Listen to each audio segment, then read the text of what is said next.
First thing, before we get into the Rupert Lowe rape gang inquiry reports, he released this whole paper about it, highlighting all the gangs and all of their targets and where they're at in the UK, all highlighted. Let's watch this video of more migrants. Sorry, let's watch this video. Sag noch mal. This is in Latvia. All right, we got this right here. All right, we got this. Sorry, let me stop joking around. We got this girl right here, blonde hair, blue eyes. The 250,000 girls. The truth they tried to cover up. This is a report done, right? Highlighting all this, all the rapes in the UK, right? And you can see this map right here. This is like a hot map showing where they're all condensed, where they are in the highest area, right? There's a little summary of that Womtop made I want to watch. Every military-age Muslim man in the UK needs to be denaturalized and deported. True, I also agree with that. You turn on the music, but I also agree with that. These people are getting ontologic. Literally and like nationally, they are being penetrated by forces and powers, foreign interests, and people that are then leaving a seed which will now replace this is like the hot map. them. Take Islam in England district, it just means like more brown people. I personally don't think it's the religion why they're committing all these rapes. It's just because they're brown. That's why they're doing it. Power away from them and agency away from. Oh, but bro, it's the culture. That's why. No, bro, culture stems down from people. It is a, what is it, divergent property? I think that's the word, divergent property or something. From them as a people without their consent, and their children are literally being tortured. And that's how much? 250,000, bro. It's insane. And forcibly penetrated by brown bearded guys, which was apparently so unbelievably prevalent that in order to avoid a contentious political situation, the civil magistrates responsible for dealing with these kinds of issues swept it under the rug, okay? And yeah, they just don't care. Like the police, the government, they just don't fucking give a shit. The British people, they just let this happen. Those people should be hung by the neck until by the sons of England, okay? I mean, my goodness. The sun is setting on the British Empire. Listen to Victoria by the Kinks and get some fucking balls, maybe. I don't know. Yeah, Womtop's totally right here. Give him a follow. He's a good dude. Talk to him here and there. He's a solid guy. But let's read this like summary, this little article, and we'll actually dive deep into the actual files. I'll let you when we do, or you watching, I'll let you when we actually read these. I'll let you actually pick what section we go to first. I'll let you pick when we get to there. But survivor-led inquiry by Rupert Lowe exposes one of the worst crimes in British history. The systematic industrial scale targeting of vulnerable white British girls and them being targeted specifically by predominantly Pakistani Muslim gangs across the UK for decades. And they let this go on for decades. Just highlighting that little summary alone, that little part of the article alone, if Restore Britain doesn't shoot up in the polls, dude, they're so cooked. Reform is actually winning. What is reform full of? Brown people. These same brown people, right? It's full of that, and they're winning. Restore is like, I looked at the polls. I mean, let me get it right here. UK election polls. It's like, dude, Restore is at like 2%. Like they're barely like winning. Look, oh no, sorry, hold on. Where is it? I was looking at it last night. I was looking at it, where the hold on, sorry. What the fuck is it? I was looking at it last night. Bro, I was looking at it last night. What the fuck? Is it this one? Whatever, it didn't suck my dick. All right, but that's, I was looking at the polls and Restore is like incredibly behind, bro. Like it's like so behind. It's kind of scary when we have like this coming out. Look at that. Look at that. This went on for decades. At least 250,000 young white girls subjugated to repeated gang trafficking between towns and cities, torture, filming for blackmail distribution, forced Islamic conversion, pregnancy, and lifelong trauma.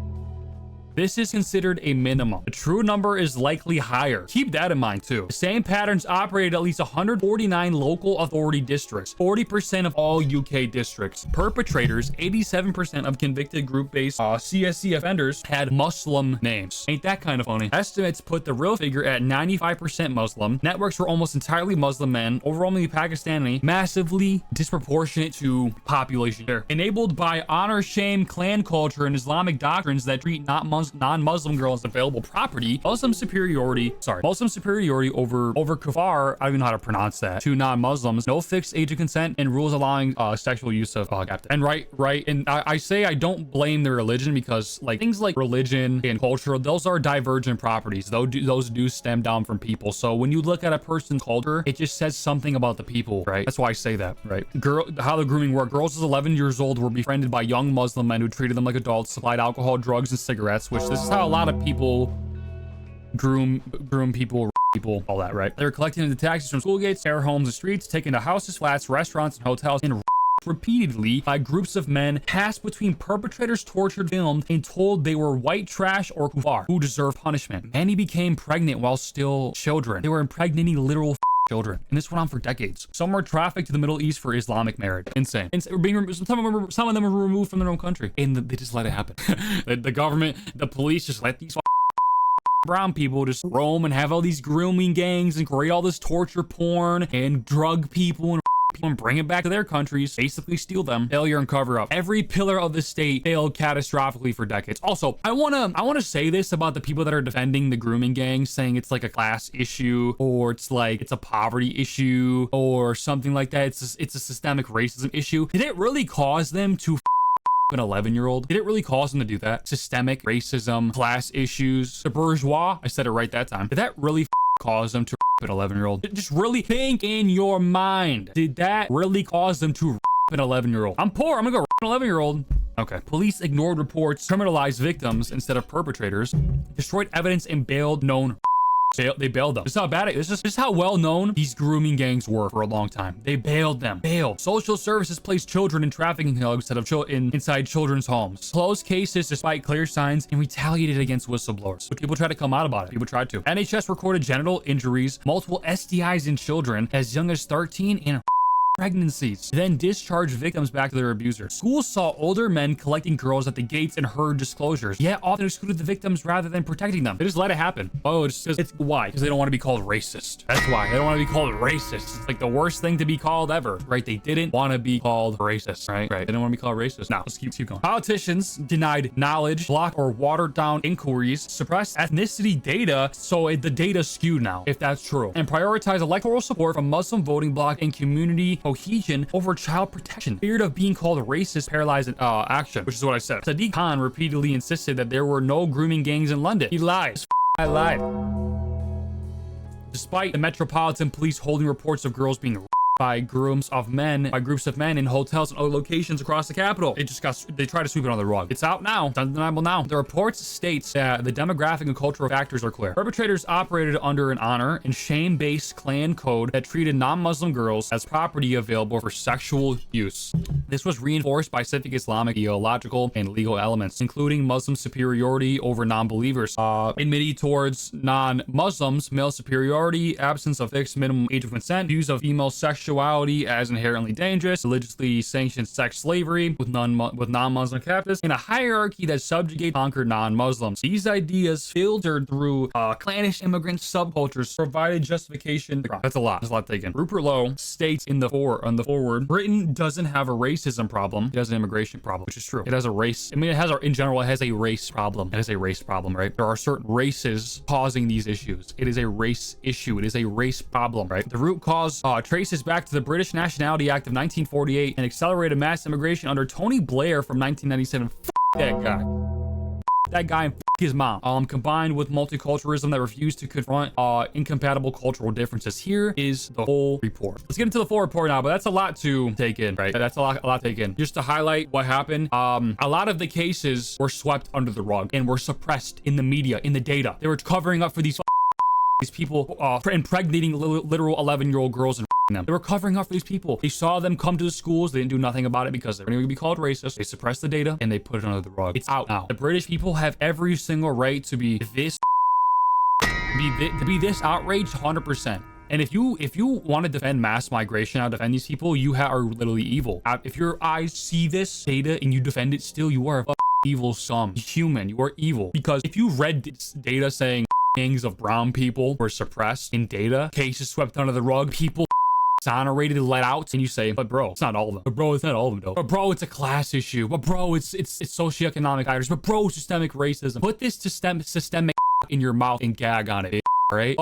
Suck it clean, all right? Because there's nothing to excuse it now. Millions must go. Millions must go. Millions must go. All right, I want to go on a little rant about that. Here's the actual files now. I will let you choose. Which chapter are we going to first? Are we going to overview crimes, victim testimony, whistleblower testimony, demographics, influence of Islam, homegrown enabling factors, impact of survivors, conclusions, recommendations, legislative report, all from that response, next steps? Look at the options real quick. I'll zoom in. Which one are we going to first? I'll let you choose. I'll be on the side right here so you can see it a little bit better. Who are we going to? What are we going to first? I'll let you choose. In some town, it was found that around 30% of Muslim men, it's not some tiny percentage. No, it's not tiny at all, right? It's just simply not tiny at all, bro. These gangs exist all over Europe as well as Canada and Australia. Yeah, they're prevalent, right? From where the brown people are at, they're super prevalent, right? These gangs and stuff like that. Yeah, they're all over Europe. We just saw that girl in Latvia. Like I said, she was getting harassed by them, and she thought it was just another guy catcalling her. It's like, no, they were probably gonna try to if you got in that car. Like, yeah, legislative response would be interesting, but I want to read it all. Let's do legislative response first. Let's do it. Zoom out. I'll zoom in. My camera's kind of blocking it though. How about that? All right, the existing legislative framework is fragmented, inconsistently applied, and deliberately blind to the ethic and religious patterns documented in the inquiry of the Casey National Audit. As we have noted above, the Sexual Offense Act 2003 and the Modern Slavery Act of 2015, among other relevant statutes, already contained powers that were never used to any significant effect against the gangs. Yeah, like we read earlier, they were literally trying to get these people actively out of jail, actively suppress the data, no cover up for them. Someone banned that guy, Bear Ademi, ban that guy. Ethnicity recording too remains either patchy or absent. Group-based child sexual exploitation is not even a distinct offense with its own sentencing guidelines. The result is a system that records thousands of individual offenses while concealing, deliberately or otherwise, the organized nature of the predation. A single comprehensive childhood sexual exploitation act must be enacted at once. This new statute should create a specific offense of organized group-based child sexual exploitation, understood as participation in networks that group. Yeah, they should do that. They should be specific. They should create that organized child-based sexual exploitation, but it's weirdly not understood as participation in networks that groom, traffic, or exploit children for sexual purposes, whether or not each individual act can be separately proven, with mandatory minimum sentences and aggravating factors for racial or religious motivation. Yeah, I agree with that. It must reverse the presumption that a child can ever consent to sexual activity with an adult, especially in a grooming context. Courts today have recognized that apparent acquiescence may be the product of coercion or psychological manipulation, but the statutory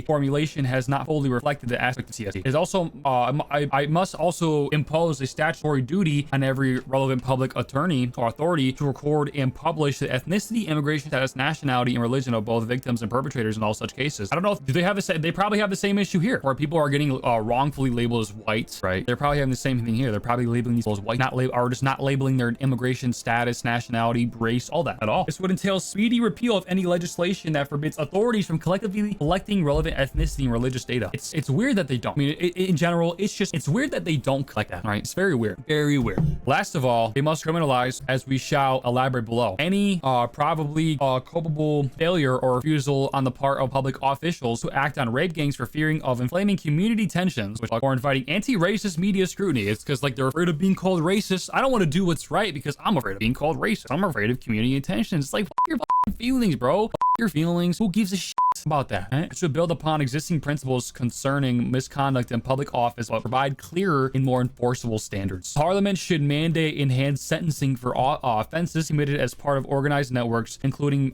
minimum custodial terms and expanded use of whole life orders in extreme cases. The gravity of such offending, often involving prolonged abuse, trafficking, and commercial exploitation, justifies the harshest possible sentences. A broader constitutional question arises concerning the interaction between human rights law and the prosecution of organized sexual exploitation. It does, right? It raises a huge question. It is frequently argued that existing rights frameworks have been interpreted in ways that inhibit robust enforcement or contribute to institutional caution. A comprehensive review of the Human Rights Act of 1998 should therefore be undertaken with a view to recalibrating to balance between individual rights and the protection of vulnerable victims. Which is like, why hasn't it already done that? Fuck. Reform should focus on ensuring that rights-based arguments cannot be deployed to obstruct investigations, prosecutions, or deportation proceedings.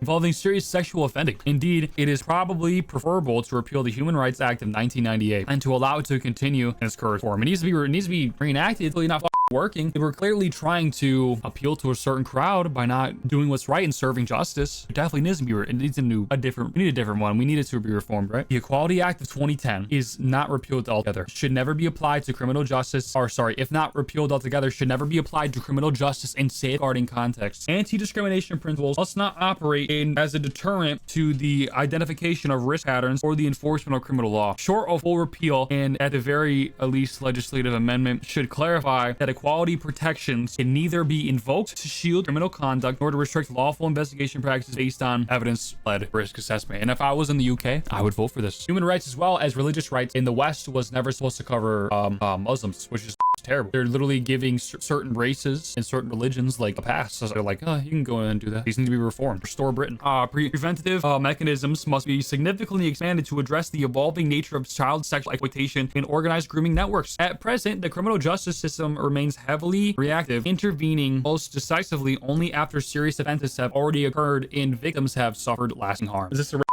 Yes, we're reading the files. While prosecution and punishment remain essential, greater emphasis must be placed on early intervention, disruption, and risk management in order to prevent abuse before it escalates. I'll stop right here because I'll explain what this part is. They're going over certain acts that don't allow people to post data based on religion, race, nationality, and are also not prosecuting people based on that too. That's what I'm kind of reading right now. It's giving certain groups of people passes to go commit these rapes, into traffic, and to have these horrible sex tapes of little girls and pregnant little girls and bring them back to their home countries, right? One vital reform would be to ensure the wider and more proactive use of sexual risk orders and related civil preventative orders. In principle, these powers allow authorities to impose restrictions on individuals who demonstrate concerning behavior characteristics of sexual abusers, even where a criminal conviction has not yet been secured. Greater readiness to deploy them would give police officers and safeguarding agencies more confidence to intervene sooner rather than later, which is what we need. They weren't intervening. We saw that some people were getting let out of jail. The data was being suppressed, and the police officers are like not allowed to do their job. Same thing here. Police officers are not allowed to do their job. I'm talking kind of fast. I'm stuttering on my words a little bit, but because I'm passionate about this. But that's all true. Whether by restricting contact with vulnerable children, monitoring online activity, limiting access to certain locations, or preventing association with suspected grooming networks, such measures would help close the gap between suspicious and prosecution, where many offenders currently continue operating unchecked. I'll read a little bit more here, and I'll probably go to a next chapter. No one actually knows how many European girls are still missing in Africa, Middle East, South Asia. Yeah, because the data's suppressed. The data's suppressed, bro. They don't tell you all the data. This isn't all of it. This is only what they have. We're seeing with the data they have, there's so much going on, but then we realize a lot of it was suppressed. People were let out. People were allowed to do things, right? That shows you how much more there is we just don't know about. If you thought that heat map we saw earlier was bad, it's probably twice as much as that. Oh my God, dude. Wrong button. I was trying to be serious. Wrong button, but it's probably like twice as bad, right? Probably like triple as bad, maybe even quadruple. We don't know though, right? Okay, I'll go on to a different chapter. Now, that was a good chapter. I liked it. I'm glad they're starting to list out their plan with this document here. Where's the context? Where's the table of context? There we go. All right, we just read a little bit of legislative response. Which one do you want me to do next? You get to pick. Just take a look at all these chapters. Which one do you want me to read next? We have overview of crimes, victim testimony, whistleblower testimony, demographics and culture, influence of Islam, homegrowing enabling factors, impact on survivors, conclusions, recommendations, whistleblower. I was gonna say whistleblower. Okay, let's get into whistleblower yet again. Lock in. This is gonna get in depth. We're gonna see some fucked up shit. Right? And if you have a weak stomach, this is a warning. I don't know, you probably don't, but when we get into like the actual testimonies, it's gonna get bad. So stay tuned for that. But let's read it here. Whistleblowers who have tried to expose the gangs were systematically silenced, discredited, and punished. They suppress them. People trying to speak out about it. That's how much they stuck up for these migrants, these brown people from the Middle East. On occasion, their careers and reputation were also tarnished. Social care professionals, campaigners, and public activists who raised evidence of still ongoing grooming, trafficking, and financial abuse of children in care and institutional cover-ups face suspension, defamation, proceeding, dawn raids, asset freezes. It literally froze their assets, which means like closing your bank account, holding your money, etc., holding your stocks, etc. Fabricated charges, which they literally were getting them on false charges that are fabricated, gagging, bail conditions, and career-ending isolation. Right? Oy vey, this country needs more migrants. Yeah, and people trying to speak out about it were systematically oppressed. Authorities assured that full investigations have taken place when none had occurred and records were destroyed. Senior officers and elected members acknowledged concerns as credible, yet took no remedial action. The state did not merely ignore whistleblowers. It punished them to protect the gangs and its own reputation. So that's super interesting. They didn't even ignore them. They punished them for speaking out about what's right, about the truth, speaking out about children being and impregnated and trafficked and had torture videos being made with them. That's what happened to them. We wish to correct for that. So we invite these whistleblowers to our inquiry. Below are some of their testimonies. So I don't think there's gonna be names listed, but there's gonna be, here's some of the actual testimonies of people saying they were a whistleblower that were suppressed. So this is a person who says they're a social worker. Our whistleblower social worker is experienced child social care professional with nearly 4 decades of service. Her specialist work focused on leaving child or care centers and safeguarding highly vulnerable young people. In February 2018, she raised extensive whistleblower mind-blowing disclosures concerning financial abuse of young people, misuse of public funds, unlawful sanctions, illegal evictions. What am I hearing? I'm hearing like something rattle around. Racism towards children in care, and systematic failures to safeguard against sexual and criminal exploitation. That was a lot. That was a lot to take in. She was assured that a comprehensive investigation would occur. In the event, responses were delayed. Fragmented, and opaque. Is that how you pronounce that? Opaque? Is there like a way I can pronounce that? I looked that up. Is it opaque? Opaque. Yeah, it's opaque. Okay. Yep. All right. Senior officers later acknowledged that financial abuse was likely, but claimed proof was impossible due to missing records. Missing records. Oh, they had missing records? That me off reading that. They had missing records. Oh yeah, totally. They had missing records. They just disappeared. Bye-bye. Someone just said, oops, and just put it in the paper shredder. Oops. Like, yeah, okay. Yeah, where did I even leave off? I just got distracted. She was informed that shredders had been purchased at units. There we go. And that records have been destroyed. Oopsie. I'm such a silly. Oopsie. Okay, I'm trying to be serious, but I can't help but joke. But like I'm such a silly. Oopsie. Just put this shit in. All right, but despite this, the disclosure was deemed reviewed without her ever have been interviewed. Right. She describes repeated safeguarding failures witnessed while she was interim co-manager of semi-independent units, including with severe mental health needs placed unsafely, repeated missing episodes, untreated exploitation risk, and delayed police or mental health intervention. Her evidence illustrates escalating harm, including self-harm, sexual exploitation, criminal exploitation, and unlawful housing practices. Yeah, I mean, that kind of lines up with what other people are saying and what the data shows too. These people were given houses for free, right? Hearing this makes me sick and angry. We should be rounded up, and millions must go, right? Millions must go. They must. It's time. Millions must go. After reading all this, billions must go. This is about as evil as Ian Watkins, who had sex with literal infants, like children this big. To put that in perspective, Ian Watkins had sex. He was the singer of Lost Prophets. He had sex with children like this big, like probably like this big as well. That's the children he liked. And these guys are pretty much doing similar. The girls are a tiny bit older, but they're them, impregnating them, trafficking them. They're putting big torture videos of them, right? That's what's happening. And they're also giving these migrants houses, paying for them, letting them be on welfare, take money from the taxpayer, and these migrants just laugh in your face and say, haha, you stupid, ha, you stupid. We just take your shit and you just let us do it. Wish Lost Prophets had a bigger singer, because I think Lost Prophets would be around today. They had a different singer. Absolutely, they would have been way bigger. They were on their way to be really big. I'm getting sidetracked, but Lost Prophets were on their way to be really big. And also, I'll bring back music news. You know what? I used to talk a lot about music news. I'll bring it back. I know you guys like to talk about music and shit, so I'll bring that back as well. So that's a bang. There's just not like a lot of music news that goes on too often, but I apologize for the blurry camera as well. I don't mean it to be blurry. I don't know why it doesn't want to focus. But yeah, they're giving these people houses and they're laughing in your face. But yeah, the Lost Prophets, they would have easily been a way bigger band if they didn't have Ian, because I mean, he was a sick guy. Also, what I thought was super funny, it's the case is not funny, but this was silly. His computer password was like, I fuck kids. Like, while being a pedophile, his computer password was I fuck kids. It was just like, you think it'd be a joke. You think it'd be some edgy joke, right? Your password's I fuck kids, haha, right? But then you realize who actually had that password. It's like, it's insane. But we'll keep reading here, right? Take a drink of water. She described repeating safeguarding failures witnessed. Oh, we already read this. After raising these concerns, she expected retaliation, including removal of payments, suspension based on unfound allegations, and professional isolation. Senior leadership and elected members repeatedly failed to engage meaningfully with her concerns. Guess what? They didn't want to. That's why they didn't want to. They didn't want to stick up for their own people. They wanted to defend the migrants, right? That's what they all did. They wanted to defend the migrants. Senior leadership elected members really feel like, okay, yeah. She concludes that the local council prioritized reputational and financial considerations over child safety. They put that over the kids' safety. That also me off too. You should be angry reading this. I'll go on this little rant after I read this, leaving ongoing risk unaddressed. You should be angry and off reading this. You wanting to protect the vulnerable and protecting your own people reading this. When you get angry reading this, you should be off reading this. It should make you angry, because it's not all anger is bad. Okay, I think a lot of times anger is bad, but not all anger is bad. When you see this and this makes you angry, you want to protect your own. You want to protect things from evil. You don't want to make peace with evil. This making you angry is very healthy. Embrace that, because it's what protects us. Us being angry and upset about this, being infuriated. There's nothing wrong with you being angry, by the way. Johnson Gartha, what mic do you use? I use the Audio Technica AT2020, and I have a Go XLR. I have a Go XLR. It's really good. It's not the mic that sounds good. It's the XLR. It's because I have like bass, treble, EQ, de-esser, all this. All right, I am gonna go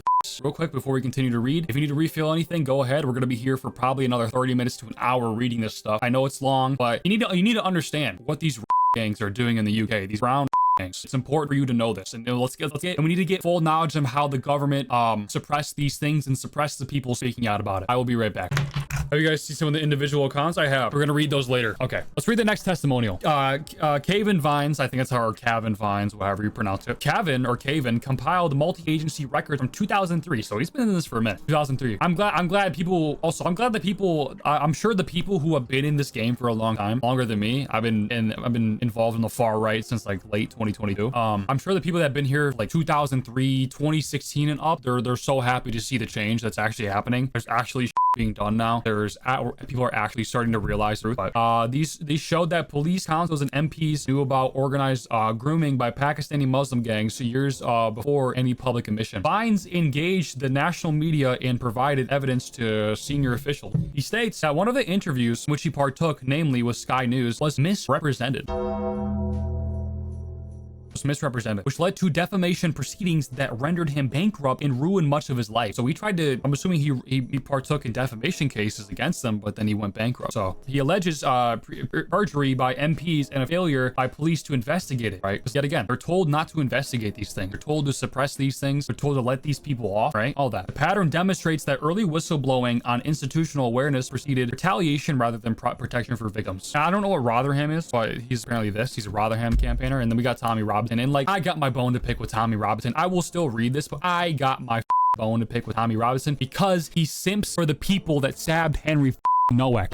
He simps for them. He says the Sikhs are not gonna go. The Sikhs are not gonna go. Yes, they are gonna go. Yes, they are gonna go. Yes, they are. Yes, the Sikhs are going to leave. Yes, they're not staying either. Rotherham is a city says town. Okay, but yeah, he's supposed to, I mean, I thought Tommy Robinson was supposed to be this dangerous racist, white supremacist, white nationalist actor, but the only group he really calls out is just Muslims. Because like, yeah, they're committing a lot of crimes and stuff. I agree with him there. But when he sees the Sikhs and other brown people stabbing Henry Nowak, he's saying the Sikhs are not gonna go. We had to keep the Sikhs. The Sikhs, they're gonna leave as well. The Sikhs, they're all gonna leave. I don't want them here either, right? They're allowed to carry a blade because of religious reasons, but no one else can arm themselves. You know how dangerous that is?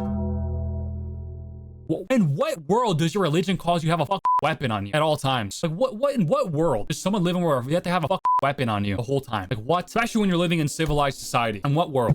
Tommy Robinson, we tell them the Sikhs have to go. They have to go. They're dangerous too. Yes, they are barbaric as well. They're dangerous and barbaric as well. The Sikhs, yes, Muslims are the biggest issue. True. And a lot of people who are personally radicalized by Muslims from actual attacks. And I'm not even disagreeing with that. I'm not even disagreeing that the Muslims are a big issue. I think the simping for the brown people, the Sikhs, oh, the Sikhs can stay. No, they're going to. Okay. That's what happened with the Henry Nowak attack. It's because they allow them to have these weapons, religious weapons, and it says something about the people, right? Because if your culture and your religion requires you to have a weapon, those things are divergent properties, aka they stem down from people, religion, culture, all that. So religion requires you to carry a weapon in society. That says something a lot about you and your people, and your culture, which yet again stems down from people. And now UK women have to have anti-cups, or they put the thing over the cup. Yeah, they can argue they're sick down us by. That's who's bringing them here, yeah. But people are radicalized by specific events, and those atrocities are generally committed by Muslims. I agree with that. I don't disagree with that. But they're not staying. I'm not gonna keep the secret. They're not staying. No. All right, let's get back into this. Tommy Robinson documented grooming patterns after the exploitation of a close female relative of age 14. So, I mean, he's been in this for a minute, right? He heard hundreds of similar accounts from families across England. When he formed the English Defence League and spoke publicly, South Yorkshire police allegedly subjugated him to repeated arrests and dawn raids on his family homes. He reportedly also faced fabricated charges, asset freezes, and threats that forced repeated relocation. I'm surprised he's not in jail. Reading all this, I'm surprised he's actually not in jail. The state treated public whistleblowing on the ethnic and religious patterns of the gangs as more dangerous than the gangs themselves. After Robinson repeatedly detailed the scale of Muslim grooming gangs across Britain, the state responded with targeted legal action. He's just simply pointing out facts. That in effect silenced him. In May 2018, he live streamed outside Leeds Crown Court while defendants in a major grooming gang trial were entering the building. He was immediately arrested for breaching the peace and charged with contempt of court for violating reporting restrictions that protected the defendants. So he couldn't even go there and record. That's what they arrested him for. He was sentenced to 13 months in prison. On the same day. Although released after 2 months on appeal, the case was reheard, and in July 2019, he was resentenced to 9 months imprisonment. The sentence combined 6 months for the Leeds offense with 3 months for breaking an earlier suspended contempt order related to a similar incident at Canterbury Crown Court in 2017. The timing and nature of these prosecutions to many justly retaliation. Robinson had been one of the most high-profile voices highlighting the grooming gang scandal at a time when authorities in Rotherham, Rochdale, and elsewhere were still denying its existence in support or suppressing evidence. Now the truth is out. Now the report is out. All the people that fought sticking for the truth while it was being suppressed, while they was being suppressed, while they're being deplatformed, while they're being, what I think defrauded is another word for being debanked. I think defrauded is, hold on. To be cheated, tricked, or destroyed with money. Yeah. Okay. Just want to make sure. There is a I don't even know how to pronounce this. Prima facie. How do you pronounce that? Look that one up. Was a Latin term. How do you pronounce it? Is there like a way I can listen? Yeah, I have no clue how to pronounce that, but it's that case that the repeated use of the courts against Robinson was not about fair justice, but about punishing one of the individuals who forced a grooming gang scandal into the open long before institutions were willing to act. There we got the next guy. Well, that's probably the last guy I read, unless you want me to read one more. If there's more, right? There's more, right? No, that's actually the last guy. Okay, the last guy. This chapter is fairly shorter. Fred is a father and information technology specialist with approximately 6 years experience in child protection work. His involvement began after his own daughter's prima facie. Is that how you pronounce it? Prima facie? Experience in child protection work. His involvement began after his own daughters were groomed offline by a former partner of their mother. His eldest daughter recognized the risk and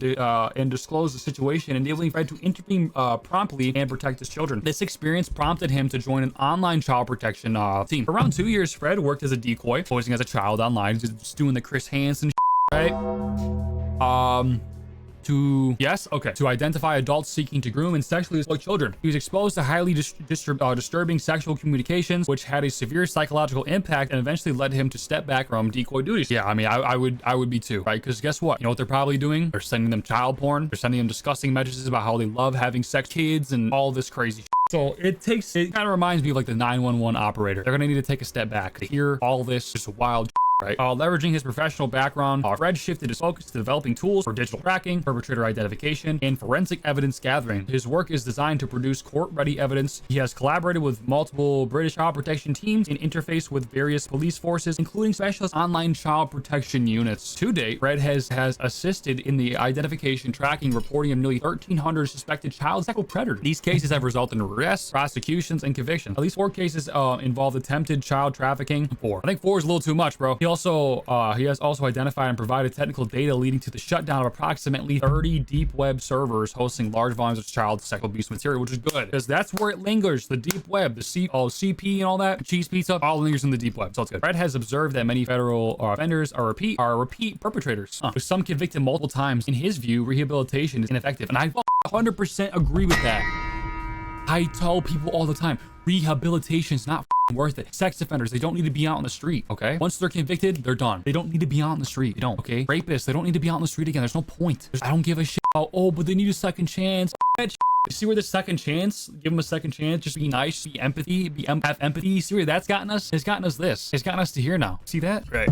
All right. Okay. Yeah. Rehabilitation is ineffective for this category of offender, and current sentencing practices frequently fail to act as a deterrent. With some individuals receiving only community orders despite strong evidence. Fred believes that online grooming could be substantially reduced or eliminated through existing technology and artificial intelligence, which I don't know about the whole artificial intelligence thing. I don't want more artificial intelligence, you know what I mean? But if it actually is being used for good intentions, then, you know, it's good. Such systems could detect grooming behaviors real time based on established models. A recurring pattern in the cases Fred had supported is the vast majority of suspects initiate contact with decoys, suggesting they're actively targeting multiple children. The only thing they could deserve is cruel and unusual punishment. I agree. I mean, are deportations even enough for shit like this, or does the death penalty need to be handed out like a piece of candy for these people? It needs to not be spared. I think it just needs to be enacted. He highlighted one specific case on one platform involving an individual who presented publicly as a Quran and Arabic tutor. I hate this soundboard, but it's so touchy.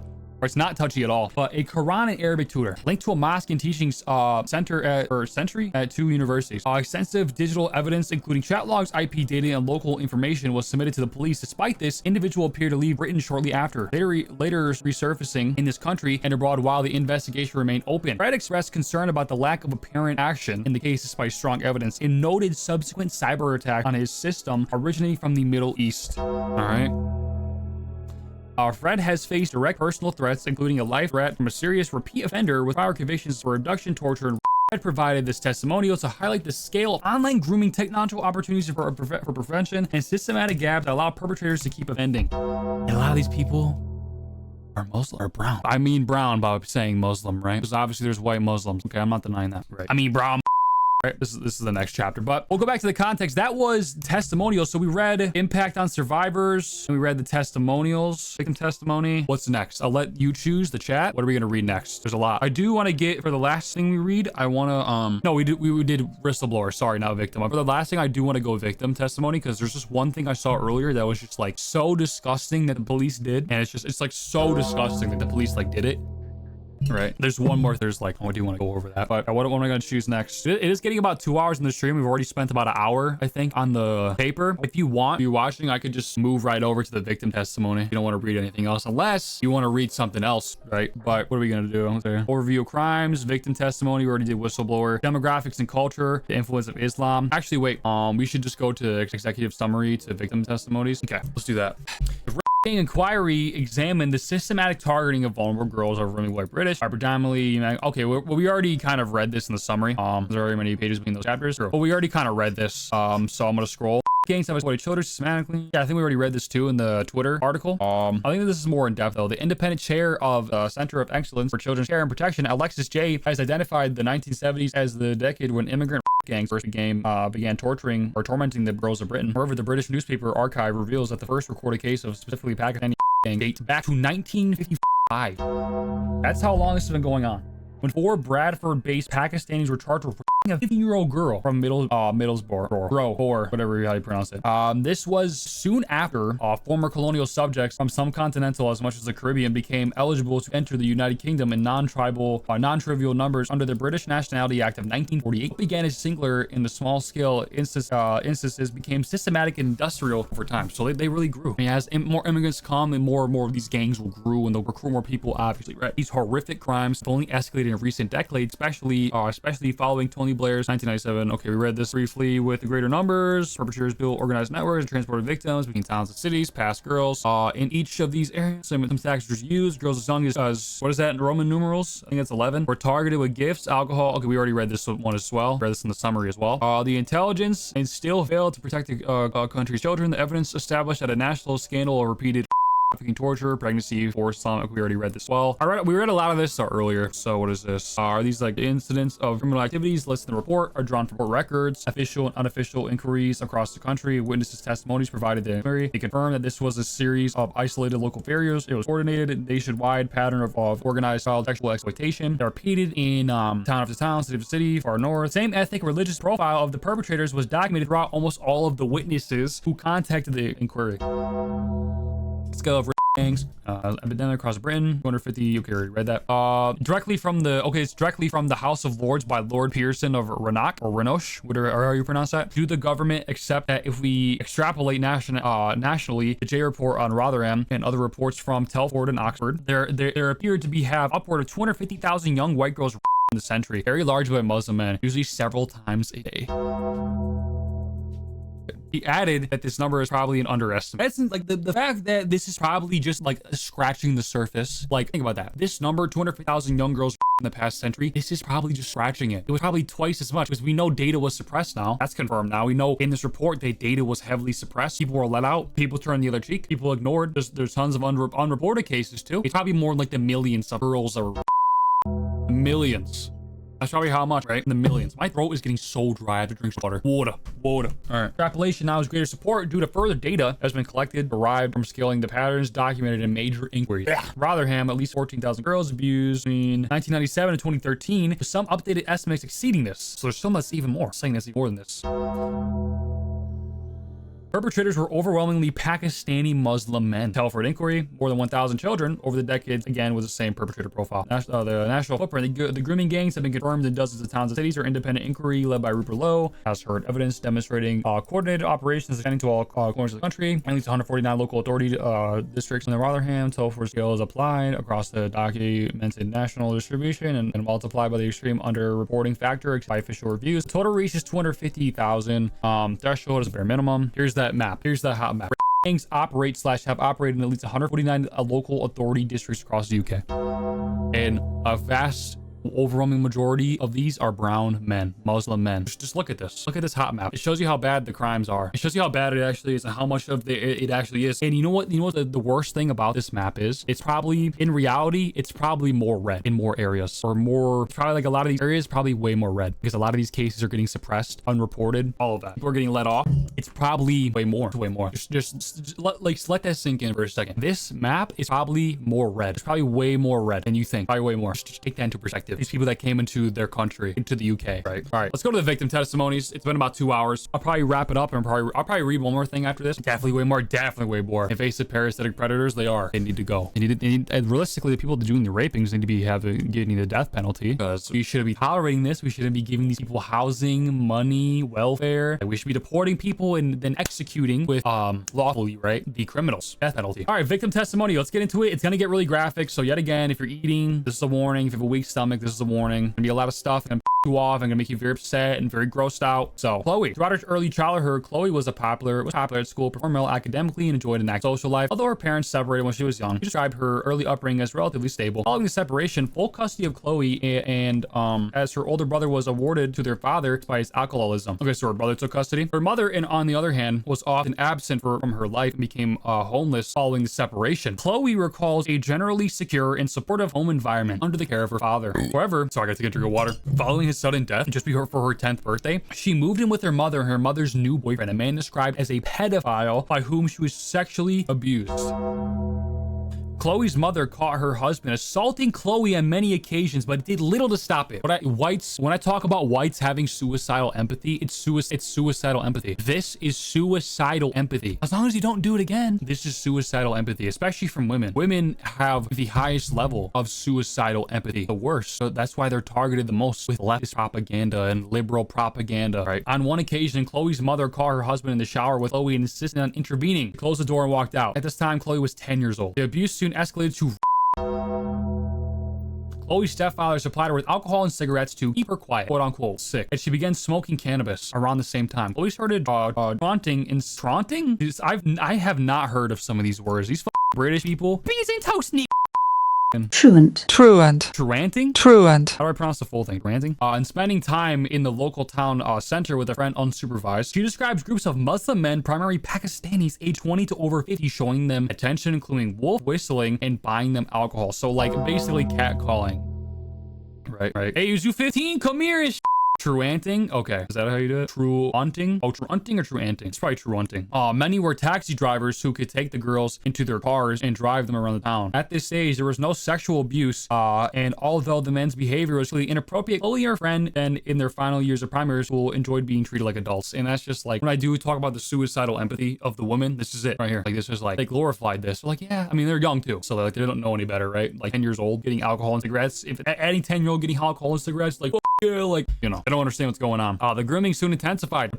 Provision of alcohol and takeaway was accompanied by emotional manipulation with men, many of whom were related to one another, presenting themselves as sympathetic friends to Chloe. Chloe described this process as them mapping out, this is the quote, quote unquote, mapping out, are you a vulnerable person?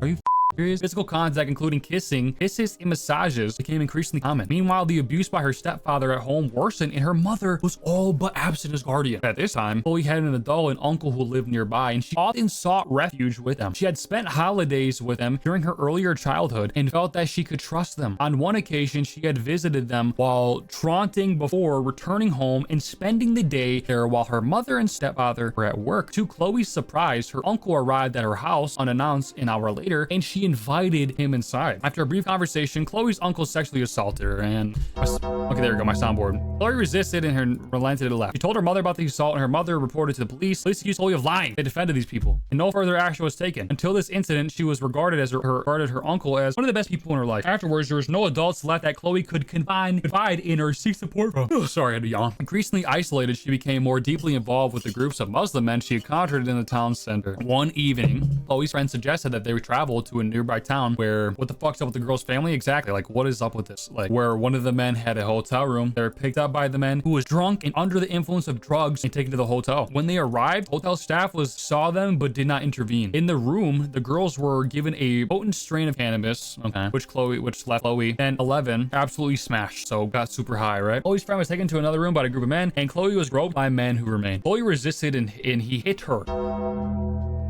The man did not attempt to sexually assault her again, and instead threw the girls, both of whom were still intoxicated, out the hotel and refused to drive them back to their home. Because they didn't. It's because they didn't let them rape her. That's why they kicked her out. That's why they kicked her to the curb. The girls didn't let them rape them. Think about that. They got kicked out and they had to walk home. They were forced to walk. It was around midnight. Chloe did not want to go back to her home as she feared her mother would beat her for being out so late. So she stayed with a friend. In her early hours of the morning, Chloe was collected from her friend's house by the police after her mother reported her missing. Chloe lied to the police and her mother about where she had been. Chloe's mother grounded her for a month, meaning she was stuck at home with her predatory stepfather. A period he described as torture. Well, because she probably was getting like literally raped like over and over again. Yeah. After the month passed, Chloe arranged to see her friend who boasted that she had a new boyfriend. Chloe left the house to meet her, and the girls were picked up by the boyfriend, who was in fact a 25-year-old Indian man. And this is what I talk about with like all of them have to go. This is what I mean. All of them have to go. The Sikhs, the Indians, the Muslims, all of them. They all gotta go. This is what I'm talking about. I mean, I'm not surprised that this Indian guy's a pedophile. I mean, if I'm being honest, I'm not surprised the Indian guy's like being like a pedophile. But initially, Chloe thought the man was nice, posher than the other men she had met in the town center. He took Chloe and her friend to a shop where he purchased a bottle of vodka before picking up one of his friends and taking the girl to a secluded location. During the journey, the men began pursuing girls for sex. Chloe refused, saying that she was on her period, but the men replied that it did not matter. These people are sick in the head. They wanted to pop cherries. They're really about to they're really some expert pedophiles trying to pop kids cherries and shit, bro.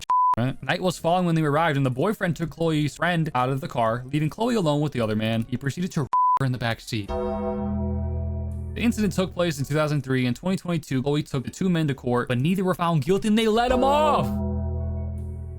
She's 18 in dog years. Sorry, I got no snow bunny, sorry. I have a white woman, right, but neither were found guilty. Now we know the truth more. Right.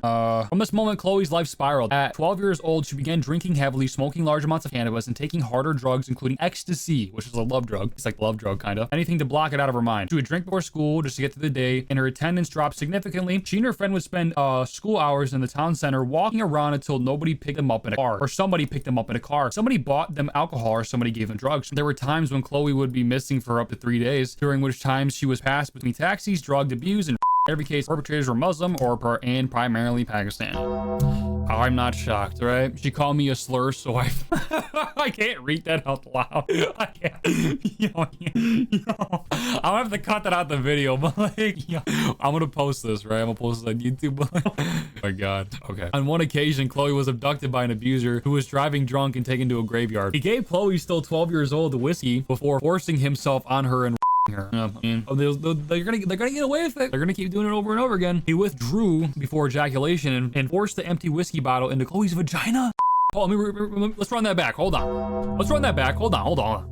He withdrew before ejaculation and forced the empty whiskey bottle into Chloe's vagina, where it shattered. Nah, give this guy the death penalty. Like, no. Nah. This is like one man, one jar type of disgusting. Like, I don't know if you've seen that video where the guy's jar broke inside of his, you know what? Like, that's evil, though. Chloe admitted herself to A&E, but no questions were asked about how she had sustained such an injury. She was examined, the glass was removed, and she was discharged. Wow. Chloe was questioned by police due to her absence on the number of occasions. Each time she was asked where she had been, who she had been with, and what she had been doing. She replied that she had been having sex with adult males in cars. Rather than opening an investigation pursuing her abusers, the police dismissed Chloe as a prostitute. They asked her whether she was consenting to the sexual activities, despite Chloe telling them that she did not know the definition of the word consent. They reported that she had been. Wow. The police found Chloe, as well as other missing children, in cars with the gang members on multiple occasions, but let the gang members go without so much as questioning them. So let me get this straight.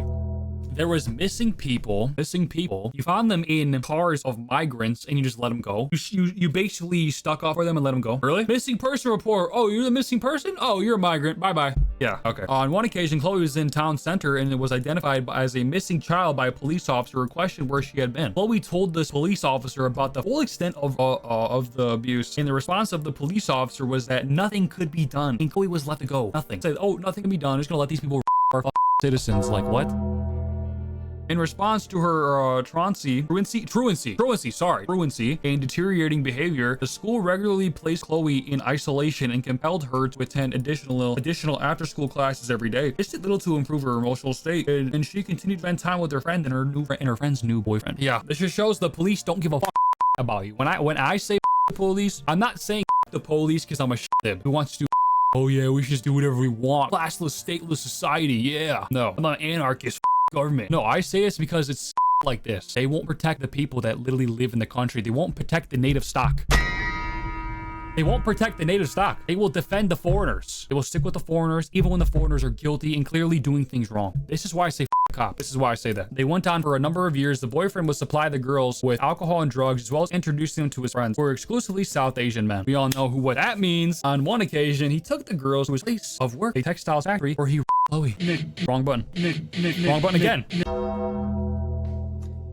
Following the incident, Chloe stopped spending time with the friend who, up until this point, had accompanied her throughout the exploitation. By this time, Chloe had become so accustomed to her lifestyle of spending time with the Muslim gangs that she continued to do so without her friend, continued to hang out with them. On one occasion, following another late return, her mother grounded her for 2 months, fearing further abuse from her stepfather. Chloe walked to a nearby social services office where her mother was at work and reported him. Good, right?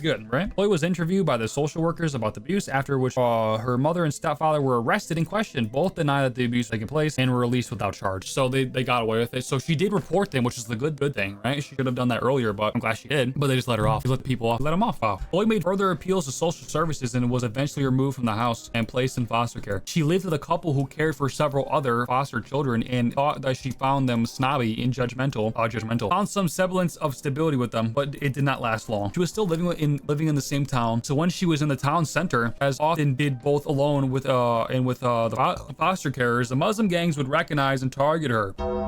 They come back and target her. They have victims they constantly do it to over and over again. She remained at the same school, and because she now lived further away, the foster carers paid for take her there. She would ask the taxi drivers to drop her near the school, and rather than attending, would walk to one of the neighborhoods where the Muslim gangs spent their time. The gangs would take her into their taxis, ply her with drugs and alcohol, and sexually abuse her.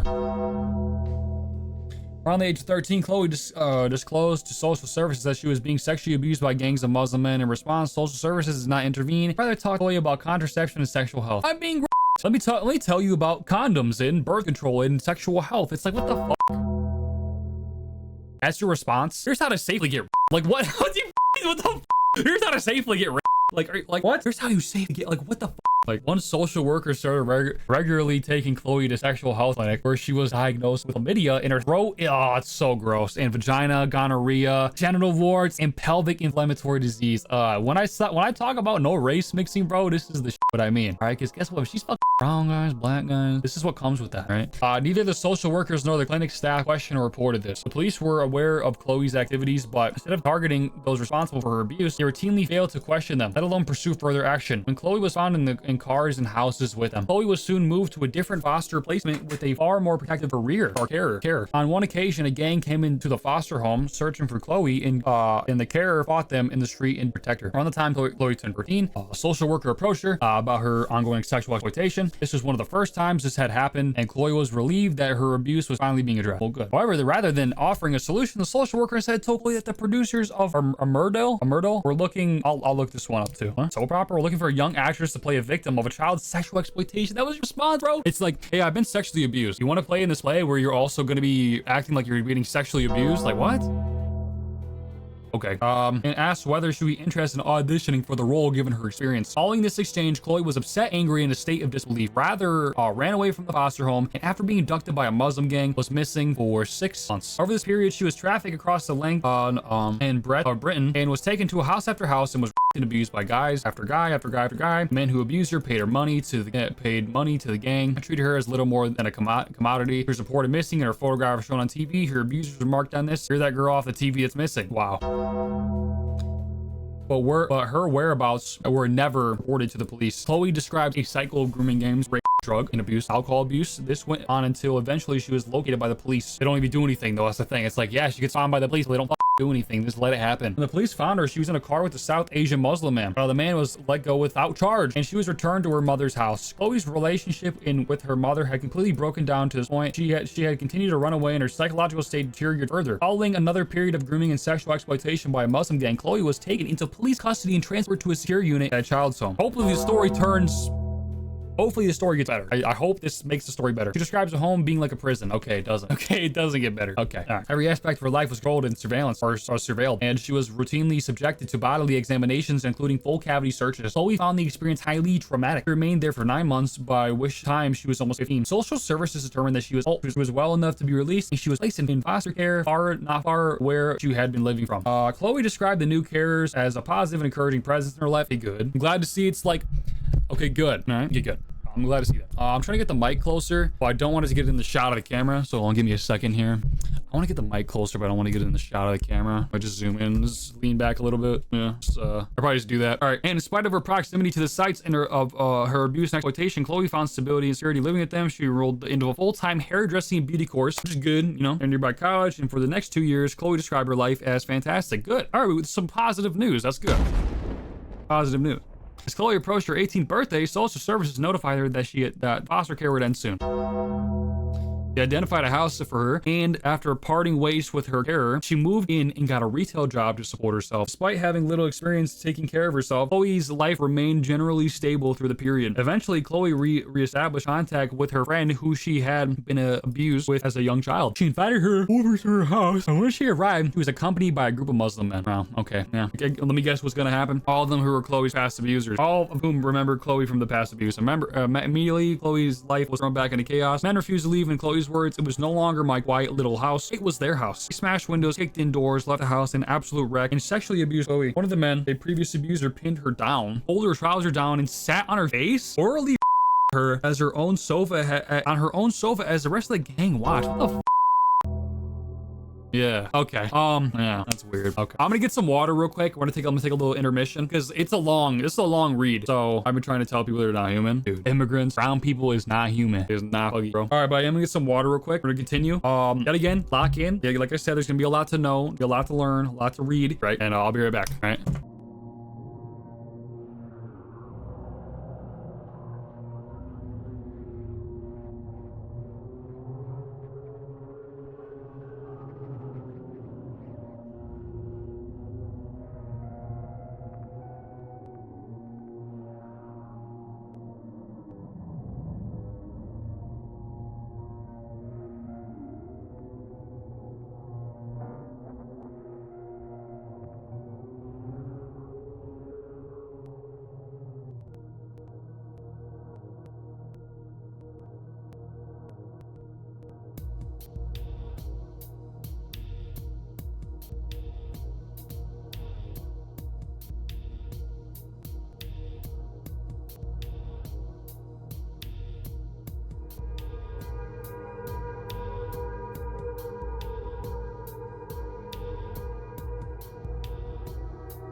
All right, I'm back, fellas. Let's get back into it. All right, where'd I leave off? Camera die, it did. Oh, let me get my webcam set up. Give me 1 second here. Give me 1 second, beat. Hey, hold on. All right. Okay, camera is set up. Put it in the middle of my monitor. I didn't mean to deactivate it. There we go. Boom, bang, bang, bang, bang. I missed the button like 4 times. Bang. No, my soundboard broke. Man, you made me broke my soundboard. You. All right, let's lock in. Got a little distracted, but Chloe returned to drugs and alcohol to cope. Though she was still working in retail, her ability to work rapidly declined. During one shift, one of her colleagues, someone, want to make sure I get a good angle. Someone she was friends with jokingly pinched her bottom, which is odd.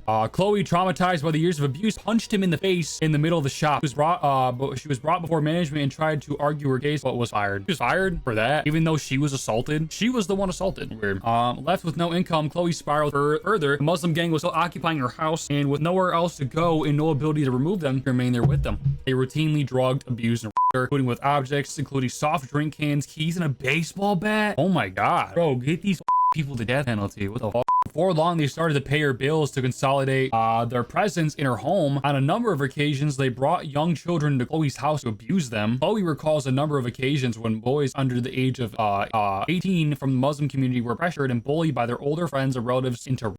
It just gets worse and worse. The more and more I read this, the more and more we have a strong case for remigration. Total remigration. The more and more we read this. Chloe was forced to commit crimes, including insurance fraud and the holding of drugs. On one occasion, she contacted the police to report an assault that was taking place in her house, and that when they arrived, Chloe was threatened with arrest rather than the gang member, as the property was registered in her name. One evening, an associate of the gang from a neighboring town arrived at the house, a notorious sex trafficker. He soon began taking Chloe to the bars and nightclubs in the surrounding areas. There he would spike her with heroin before handing her over to men who sexually assaulted her and lost my track. Chloe became addicted to opiates. Her health deteriorated rapidly. She became anorexic, weighing just 5 stone at the age of 18. Use of heroin was a method of control by the gang, as it left her with no ability to defend herself physically. Her daily existence became a relentless cycle of exploitation of violence. Eventually, a social worker visited Chloe and was shocked by both her appearance and the conditions in which she was living. Concerned for her welfare, she took Chloe to an addiction clinic where tests revealed an extremely high concentration of opiates in her system. Chloe was prescribed medication to manage her opiate dependency, gradually weaned herself off the drugs. Something good, right? Around this time, Chloe reconnected with a childhood friend. The friendship soon developed into a romantic relationship. Her boyfriend became aware of the ongoing abuse, and with the help of his father, paid off Chloe's remaining rent and moved her out of the Swalid house. Chloe moved in with him, after which she got another job in retail. For a short period, Chloe's life was relatively stable. Some more good news, right? But due to her unresolved trauma, she soon returned to drinking heavily, smoking cannabis, and gambling. She was like gambling. She was in the gambling. Her workplace was close to her first foster home, and before long, she came back into contact with the members of the gang that had abused her time. The cycle of grooming, exploitation, and abuse also soon resumed. Her relationship with her boyfriend broke down, and out of desperation, she reestablished that contact with her mother, who had left her predatory husband, and soon moved back in with her. Okay. One night, Chloe was out with members of the gang and drinking heavily. Upon her return to her mother's house, her mother reported her to the police. Why? The police arrested Chloe while she was changing into her pajamas, and she was taken to the police station drunk and half naked.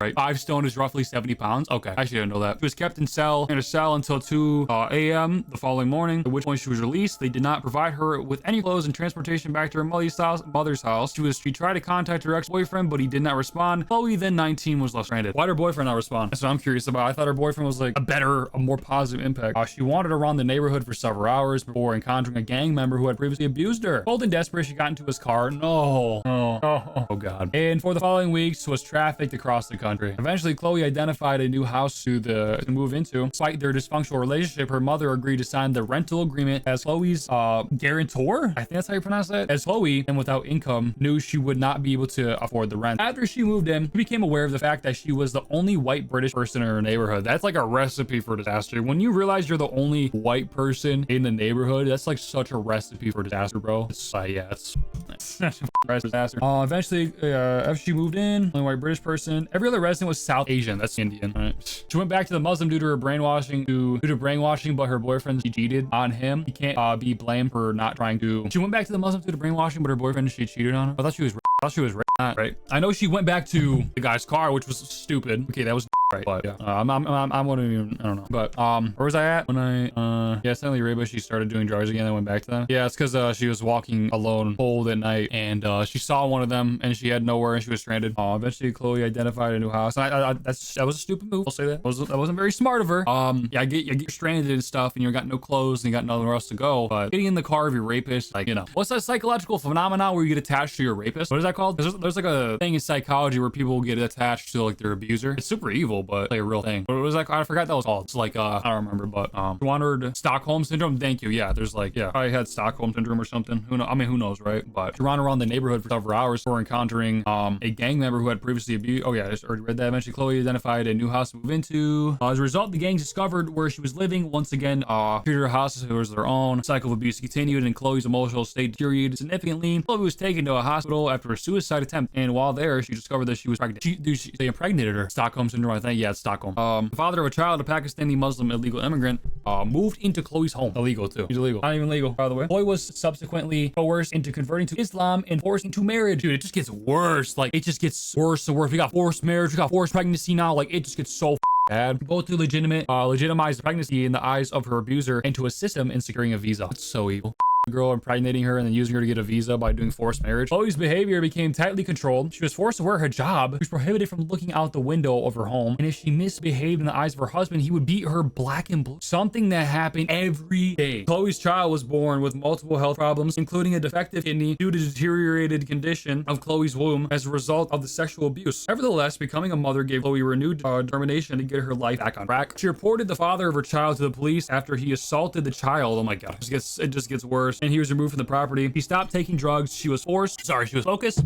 And for the first time, the gangs left her alone. One evening, she was out with a friend that lived across the road. Chloe, now a mother, did not drink heavily, but her friend became heavily intoxicated. A group of Asian men started speaking to them and offered to take Chloe and her friend home. Chloe was suspicious of them, but for the sake of her friend, agreed. Another really decision, but instead of taking them home, however, they were taken to a hotel. Chloe, who was not drunk, protested and encouraged her friend, who was paralytic, to leave with her. Chloe warned her friend about what she expected was going to happen, but her friend refused to leave. Chloe, thinking of her daughter and seeking to protect herself, reluctantly left without her. The following day, Chloe's friend told Chloe that she had been by the men. The incident represented a turning point in Chloe's life. She decided that she needed to leave her hometown for good and get as far away from these Asian men as possible. By chance, she reconnected on Facebook with a man she had known in her early childhood. An old colleague of her mother, who she describes as one of the only adult men in my life who never harmed me or treated me badly. She told him about everything she had been through and her desire to leave. He lived in Scotland, and she was invited to visit him for the weekend, which she did. After returning home, she sought support from Women's Aid, who managed to secure her a property in Scotland.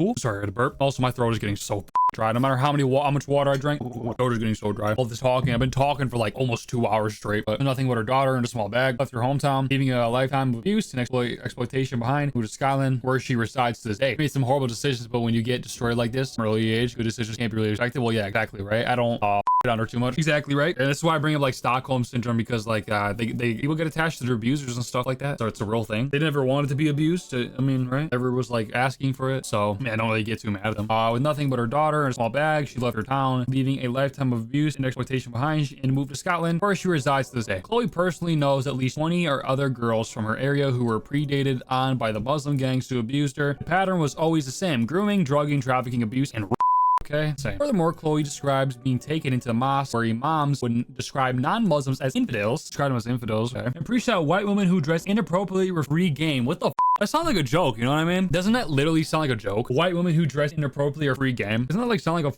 joke? That was a real thing though. That's what they talked about. Apparently, according to this, that was a real thing. Okay, give me a second. I'm gonna unplug and replug my XLR because the soundboard's a little messed up. So I'm gonna unplug and replug it. Just give me 1 second. The audio's gonna cut, but okay, I think I should be good now. All right, we're good. All right. Chloe believed that the local police, social services, NHS, and government were all fully aware of what was happening, including the radicalized nature of the crimes, so that they did not intervene with 2 reasons, as they could, quote unquote, could not be bothered with the paperwork. What? Let me run that back. Hold on. Let me run that back. Chloe believes that the local police, social services, NHS, and government were all fully aware of what was happening, including the radicalized nature of the crimes, but they did not intervene because of 2 reasons, because they could not be bothered with the paperwork. It's like, what the f? Hey, I was Oh, we can't bother with that paperwork. And because they did not want to be seen as racist, suicidal empathy. The white man has, just the whites in general, have this suicidal empathy. And this is what happens. We have this level of empathy. Chloe blames these bodies and their major push for diversity for her abuse. And like, yeah, that is like literally like if there was no major push for diversity, diversity's our strength. And it's like, it's not Chloe's strength. It's not this girl's strength. It's not my strength. I can't really name you a benefit of having these brown people in my country. I can't name you a benefit. It's not Chloe's strength. It's not her daughter's strength. It's not her friend's strength. Whose strength is it? Anyway, Chloe says that if I can save just even one more child or girl or boy from going through any of this, then I've done my job, which is good. Chloe seems like a good person. All right, that's Chloe. That was just one. Keep that in mind. That was one testimony. I can do one more. It would probably be another 30 minutes. I can quickly go through it too because these are long. This is long. I've been reading this for about 2 hours, so I could read another testimony, but that was insane. So one of the, just highlight some of the terrible things they did. They trafficked her, raped her, drugged her, constantly brought her around, forced marriage on her, forced her to wear a job she couldn't look out the window, forced impregnated her, abused her daughter, her, pulled out before they ejaculated and put a bottle inside of her and it broke and she had injuries. She reported them to the police constantly. They did nothing. Her father also abused her. Her stepfather also abused her. At least the child was a girl, so it's unlikely it would become a danger to society. I mean, yeah, they won't. Girls don't be people, so girls don't be people. Actually, I want to read this here too. Fiery panelists, did you know how many men abused you over that period? Hundreds, hundreds, and hundreds, and hundreds. That's insane. Hundreds and hundreds and hundreds of brown men. Yeah, that was insanely long. Like I said, I'll probably, should I do one more? There's one more girl. Or is there one more girl? Oh, this one's short. We'll do one more. And probably we'll do another one because this one's short. This one's really short. Chloe was the longest. WSEG, hope you've been enjoying it. It's important we all read this and it's uncomfortable to read, but we have to know this. This is who is coming into our country and this is who we need to defend ourselves from and defend our children, defend our wives and our friends and our nation from. These disgusting people. He's not you. Have you seen that video? He's not you.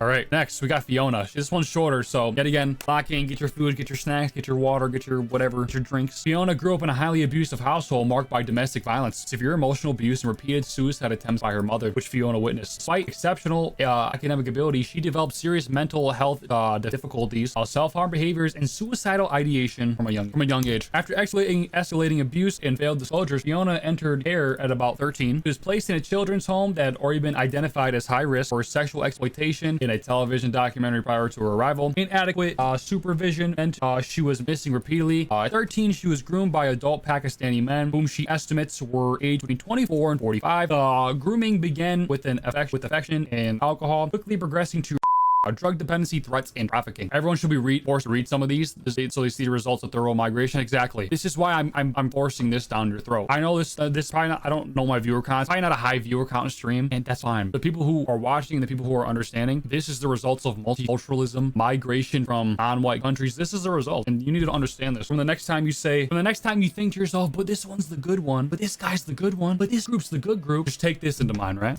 Care staff negligence was extreme. Abusers would sit in cars outside waiting for the girls, openly converse with staff, and even phone the home to inquire about them. One care worker told Fiona's mother that her boss had described recording these men's cars' registration plates as above her pay grade, warning that she would lose her job if she did so. Fiona believed that the staff were aware of what was happening, but felt powerless to stop it rather than being actively complicit. Nevertheless, the children's home received $5,000 per week to care for her and failed miserably. Fiona suspected that the management avoided her proper investigation, fear in being labeled racist. Yet again, it's that fear of being labeled racist. It's like the worst thing ever. Like, you're racist. Like, it's that fear of being called racist. That suicidal empathy. It's what we talk about. That suicidal empathy is why these things happen. I'm afraid of being called racist. It's like, okay, but are you gonna let grooming gangs flood into your country like this? Oh, but they're good people. Oh, but their country was blown up. Who cares? Who cares? Are you gonna let them flood your country and the people there? Like, seriously, only the people took any formal action, issuing harboring notices to the men, official warnings stating that they had no permission to associate with, contact, or house a vulnerable child. However, no further action followed. When Fiona's mother called the police to report her daughter missing and mentioned a history of abuse by Asian men, the call told the handler, "You can't not describe them as Asian men because that's racist. This caller, you can't identify by race." At least we do that here in America. We say, was he black? How tall was he? Right? You should just be glad your child is being taught a different culture. Like, what the fuck is that? What the fuck does that mean? Hey, my child's missing. It's like a South Asian man. took him. Oh, that's racist. That's racist. You should be glad that multiculturalism exists. Diversity is our strength. Like whose strength is it? It's not my strength. My daughter's gone. My daughter's gone. How is that my strength? You should be glad. Yeah, that's you should be glad your child is being taught a different culture. My daughter's missing. That's what you tell me? If that's the culture, if that's their culture, them. Get them and get them out. That's their culture. On one occasion, a police officer returned Fiona to the house where the abuse was occurring and told the men to have fun with her. This is what I posted today. A police officer returned this girl and told the men in the house, have fun with her. Have fun with her. That's what the police did this. The police. Not a random guy, not their parents, not the migrant gangs, not our friend, not our boyfriend. Police. The police said this. The police. Wow. On another occasion, the police instructed the abusers that if they could persuade Fiona to sign herself out of care, the police would stop bothering her. The gang then tried to convince her to do so, intending to traffic her to Kashmir. She was only prevented from leaving the country because she did not have a passport. Between 2008 and 2012, Fiona was repeatedly by multiple men connected to organized grooming networks. She was often kept in a house known as a party house, where between 10 to 20 men would attend at one time. On one occasion, she was encouraged to bring her friends because the owner had relatives visiting from Birmingham to celebrate Eid and expect girls to be there. Within the house, the girls were routinely referred to as white, while the men wanted Pakistani girls kept pure for marriage. They view our women as they think our women are pieces of meat and that they can use to in pillage, basically, and they view their women as, oh, but we need these ones here because we're gonna marry these ones. That's how disgusting these like dirty migrants are. That's how disgusting they are. That's how they view our women. White. The gangs reportedly discussed fears that the English Defense League would arrive armed, so they kept baseball bats for protection. They also allegedly spoke of attending EDL demonstrations of weapons early. Okay. Fiona was not only trafficked and raped across multiple cities in the UK, but was also forced to traffic drugs. Drugs, intimidation, and violence were used for her control. She was made to clean up the knives from the scene of 2 fatal stabbings. She was present during a shootout. Her abusers bragged to her that they had hidden dead bodies in a certain location. What the bro, I'm not gonna lie, that made me, yeah. I've been reading these, and these have been like really outraging and really disgusting, but that one gave me chills. I'm not gonna lie, that one gave me chills. Like her abuser bragged to her that they had hidden dead bodies in a certain location. 2 days later, Fiona recalls the news reporting on a body being recovered from the same location that the abusers had disclosed to her. As a result, threats of violence carried numerous weight. At 14, Fiona was abused by a man known as Rambo. He had entered Britain illegally in the back of a lorry. Previously castrated in Pakistan as punishment for child abuse, he had fled to the Philippines where he allegedly attacked multiple women and children with a large knife. Typical, right? The origin of his nickname.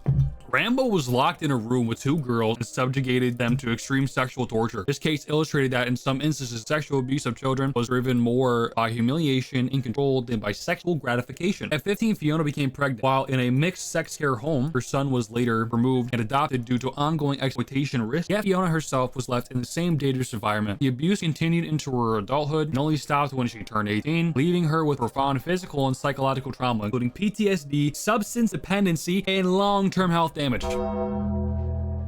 That's what these people are doing to our kids. They're impregnating them, giving all this trauma, PTSD, drugs, stabbing them, all of this. That's what they're doing to our kids. Fiona states that the greatest harm came not only from the abusers, but from the institutional disbelief, neglect, and punishment that actively enabled the ongoing exploitation. In total, she estimates she was abused by between 50 to 100 men. Of those, only 2 were not Pakistani. Keep that in mind. That's Fiona. This is a quote from her. I was beaten regularly. I was drugged, filmed, torture porn. They make torture porn. That's just casual for them. They film torture porn, and the footage was distributed. I sustained broken bones, facial injuries, and severe trauma. I was subjected to racial abuse in the community and blamed by families of perpetrator.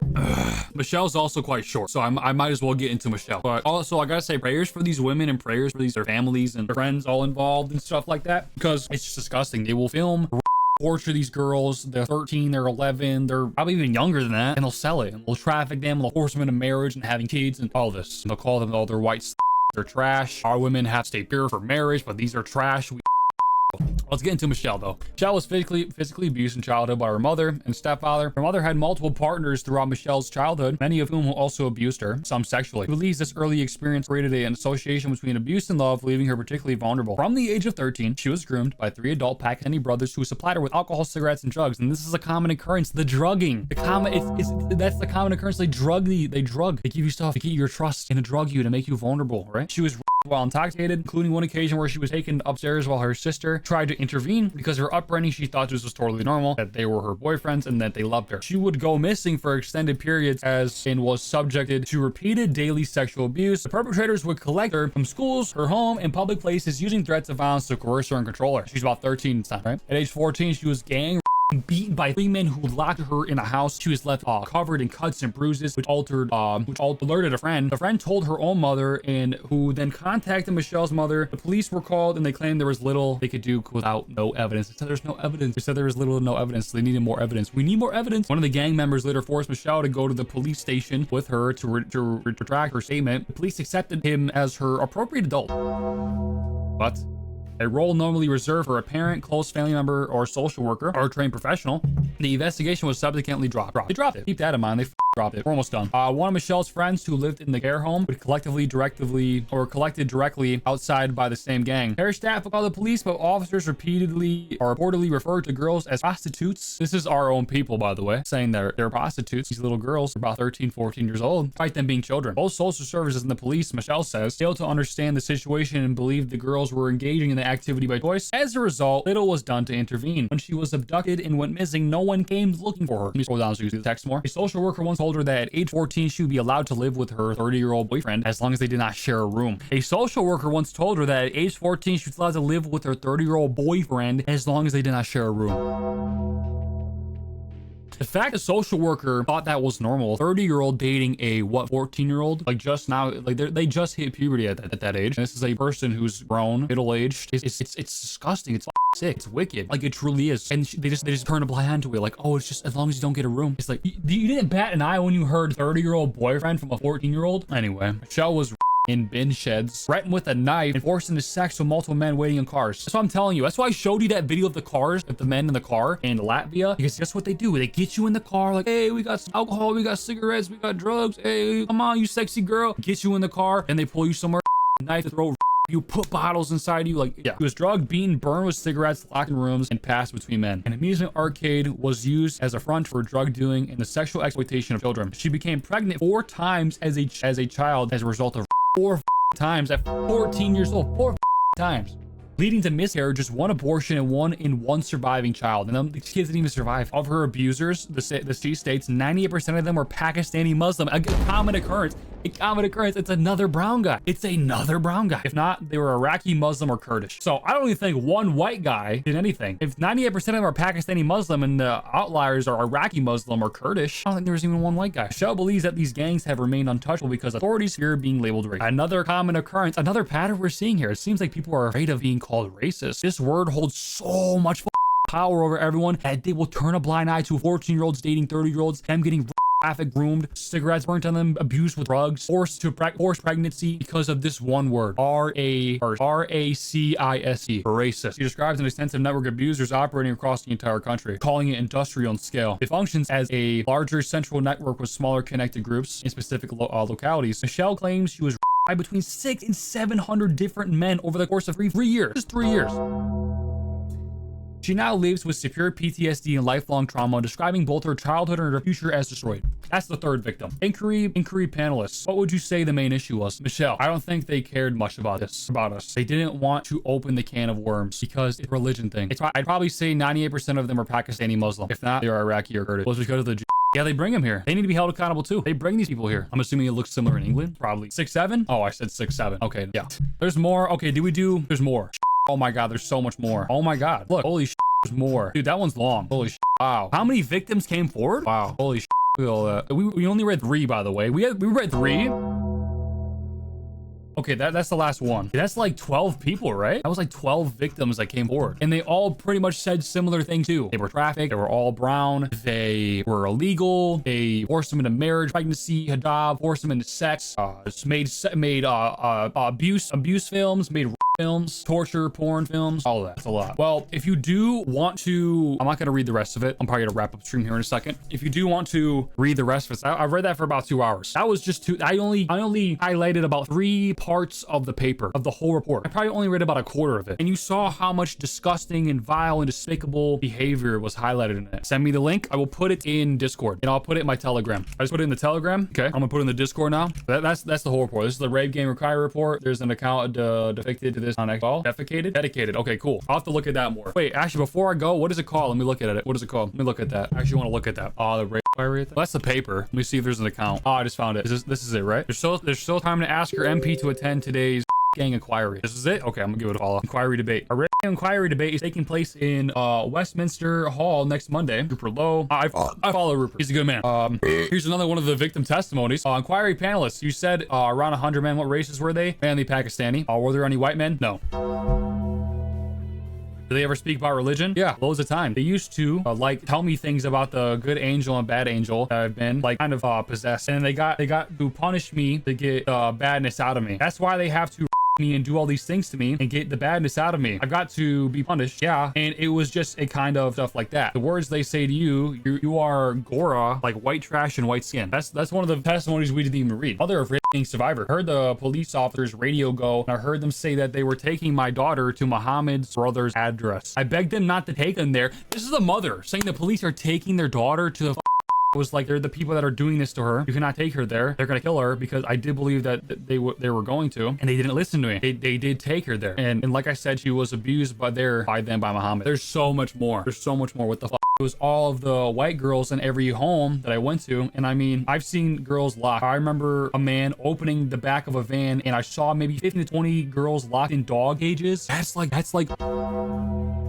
is disgusting. I didn't see that one in the papers. Just one more. I'll read this one more and I'll wrap up stream. I'll leave you off with this. Most insults started with "you white" something. Epstein level operation. Yeah, it's like to that point. Yeah, like to that point, like Epstein level operation. Yeah, something you English piece of. There was kind of a tone to it, whether it was you Christian whatever or you white whatever. And like we read earlier, they would purposely and have sex with the white girls because they saw them as piece of meat, human garbage, play toys. But then they said, oh, but our women have to be pure because they have to get married. They just hate white people. They just hate whites. They don't deserve to live with us, and they all need to go. Millions must go. Billions must go. That's I've seen level of operation. Muslims have made Europe look like Little St. James on steroids. Kinda. And I will leave you off with that. Next time your friend is advocating for open borders, melting pot, diversity is our strength. Oh, we're a melting pot, bro. Show them this. Show them the reports by Rupert Lowe. Show them the reports from Rupert Lowe. If someone ever tries to justify these coming into our country, or these immigrants coming into our nation, right? Crispy, I'm from Brazil and I like you a lot. I really follow your socials and I like your streams. Thanks for that. Oh, you're welcome. No problem. I'm glad you enjoy the streams. Stay in Brazil. Okay. But yeah, I'm out. But yeah, if your buddy ever tries to tell you we need more diversity, we need more diversity, we need more people to come here, show them this paper.